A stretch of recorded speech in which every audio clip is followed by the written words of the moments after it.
연세대학교 편입 합격 방법을 이제 알려드릴 겁니다. 2023년도에 연세대학교 생명공학부가 일반 편입에서 13명을 모집을 했어요. 근데 지원 자격부터 이제 알아볼 건데, 공인영어 점수가 토익이 800 이상이 돼야 돼요. 공인영어를 혹시 몇 점을 좀 받아놓으셨나요? 저는 지금은 970을 토익을 받아놨습니다. 토익 970? 네. 원래 영어를 좀 잘했죠? 원래 학생 때부터 가장 자신 있는 거였어요. 어릴 때부터 워낙 초등학생 때부터 동네에 보습 학원을 다녔어가지고 수능 볼 때도 그렇고 영어는 계속 자신 있었던 과목이었어요. 그럼 고등학교 때 실례 안 된다면 수능 몇 등급이었죠, 영어가?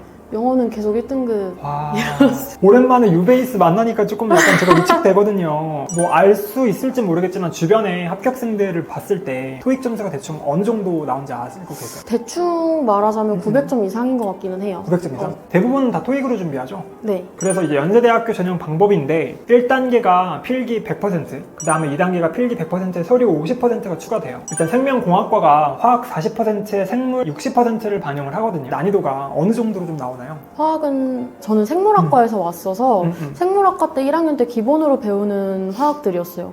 그러니까 고등학교 화학에서 조금 더 어려운 정도? 그 다음에 생물 같은 경우는 어느 정도로 좀 약간 수준이 나와요? 생물이라고 하면 정석적인 교재에 이제 캠벨이 있는데 두께가 한 요 정도 엄청 그러니까 사람을 두껍네요. 치면 죽을 수 있는 그 두툼하네. 정도인데 그거를 다 알아야 합니다. 궁금해서 그런데 화학이라는 과목이 혹시 좀 어떤 과목인가요? 뭔가 암기 과목이다 아니면 뭐 이해가 좀 필요한 과목이다? 반반인 것 같긴 해요. 왜냐면 무작정 이제 시험 들어가기 한 달 전부터 외우는 게 훨씬 효율적인 부분도 있고요. 진짜? 뭐 화학물 이름이라든지 이런 거는 이해가 아니라 그냥 외워야 되니까 그런 것도 있지만 사실 계산을 해야 되는 부분도 있기 때문에 그런 부분 좀 이해가 필요한 딱 반반 정도인 것 같아요. 그 다음 생물은 더 암기죠?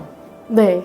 근데 화학이랑 생물이랑 좀 베이스가 어땠어요? 생물은 솔직히 어느 정도 아는 편이긴 했어요. 전공 중에서도 전공 과목이다 보니까 모르는 게 조금 더 이상했고 화학 같은 경우는 안 배워요. 생물학과에서는 1학년 교양으로만 잠깐 배우고 일반화학 이런 거? 네, 그것만 배우고 그 이상 배울 필요가 없어서 거의 노베이스였어요. 그렇게 화학이랑 생물을 공부하려면 준비 기간을 얼마 정도나 좀 잡았어요?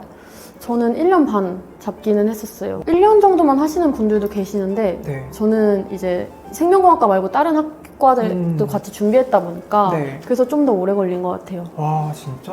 와 이렇게 머리 좋은 사람이 1년 반이면 일반인들은 못하겠네요. 아니요. 시험이 이제 다가오면서 화학이랑 생물이랑 기출문제를 풀어보잖아요. 그때 점수가 어느 정도 나왔어요 혹시? 그때는 점수가 많이 안 나왔었어요. 한 반타작? 네, 반타작 정도였던 것 같아요. 실제 본 시험 때도 반타작 정도를 혹시 하신 건가요? 편입이 이제 결과를 알려주지 않으니까 그치, 정확한 건 알 수 없는데 시험 보고 나서 뭐지? 왜 다 맞을 것 같지? 이 생각이 들었어요. 진짜로? 왜 내가 생각했던 것보다 쉽게 나왔지? 그 이런 정도로? 생각이 좀 들었었어요. 그래가지고 이제 딱 까봤는데 합격인 거예요? 네. 운이 좋았네. 네, 맞아요. 아는 문제가 많이 나왔나 보다. 맞아요. 화학이나 생물에 대한 문제가 정보가 너무 없을 텐데 그런 것들을 어디서 조금 참고해서 공부를 한 거예요? 보통 학원이나 카페 같은데 좀 모의고사 문제 이런 거 있는지랑 학교에 이제 홈페이지에 들어가 보면 전년도 모의고사를 올려주는 학교들이 있어서 그런 거 보고 많이 이런 식으로 나오는구나 정도 알았던 것 같아요. 이제 연고대 같은 경우는 학생들의 수준이 좀 미달이면 안 뽑는다, 꽈락을 시킨다라는 내용도 있는데 이거 좀 맞는 내용인가요? 그거는 정확하게는 알 수 없지만 학과마다 좀 다르겠죠, 맞죠? 네, 맞아요. 연고대 같은 경우는 편입을 할 때 학점도 중요하다 뭐 이런 매피셜이 있어요. 근데 실제로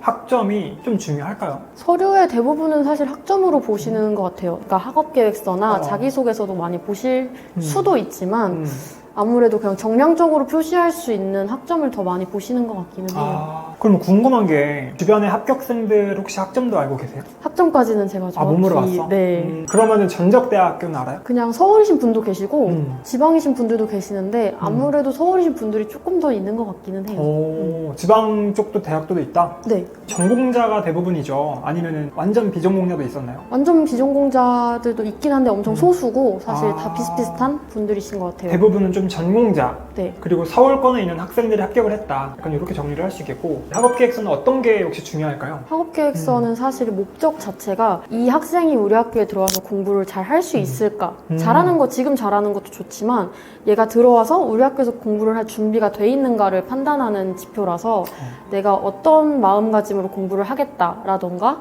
아니면 나는 어떤 이러한 나만의 공부법이 있어서 여기 와서도 활용해서 공부를 잘 할 수 있다.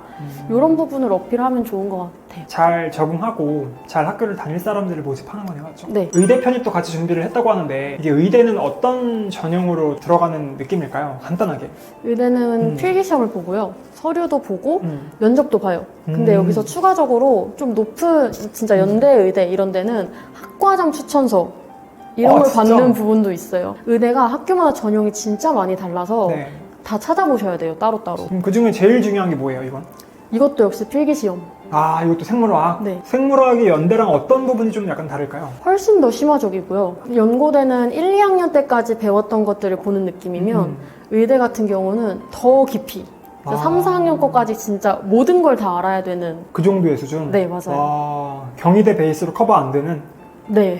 저는 사실 제가 편입을 준비할 때 이렇게 많이 뭔가 정보를 알 수 있는 데가 사실 없었어요. 그러니까 실제로 편입한 사람도 주변에 없었고 그 얘기를 들을 수가 없었어서 그걸 말씀드리고 싶어서 인터뷰를 하게 됐는데 도움이 되셨을런지는 모르겠네요.